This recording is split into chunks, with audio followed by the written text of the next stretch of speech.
I did a video last week on coaching. There was some really interesting debate, comments, and general conversation around coaching in general. I wanted to discuss a really interesting framework that helps managers coach reps, particularly around competency. And it's something called the Competency Matrix. Now, the Competency Matrix is made up of 4 quadrants. The first one being unconscious incompetence. So you're bad at something, but you actually don't even know that you're bad at it because you are so unconsciously incompetent. Now, the objective of the coach is to try and lead the person they're coaching into seeing that there is a skill that they are poor at and they don't know that they're poor at it. Now, this is really, really important. We can't just go gung-ho and tell someone that they're terrible at something. We've got to lead them with a series of questions and leading questions to get them to that answer. When they start realizing that there's a skill that they didn't even know they were poor at it, they now become consciously incompetent. So now aware that they're poor at that skill. This is the kind of nirvana or Valhalla of where you want to be when it comes to coaching. Because when someone knows that they're poor at a skill, they can start working on it. And there's an acceptance that they can start working on that skill as well.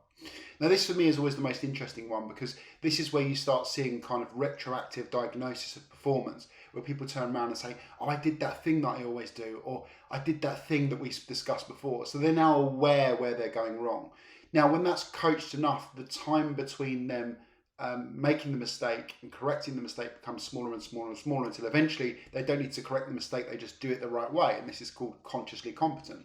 So they're so good at something that they, it's an awareness that they're good at that particular competency or skill. Now, this is great because now that they're not only do they aware where they were going wrong, but they now are doing the right things. And the last part of this is that when they've done it long enough, it becomes an unconscious competence. They're so good at it, they don't think about it anymore. It's ingrained into their behavior and their routine and their unconscious.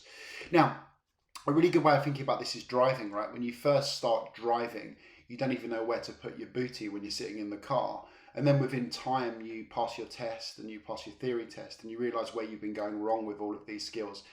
And now you're good at it. You are consciously competent. And then you've been on the road. This is where the real learning to drive takes place, is being on the road for 5, 10, 15 years. And then you don't think about driving anymore. You can do a 9-hour journey and not even remember anything significant happening in that journey. So this is a really good way of visualizing competency when we're coaching.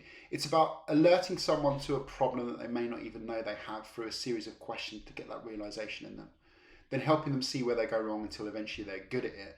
And then keep working with them until it becomes a natural behavior they don't have to think about anymore.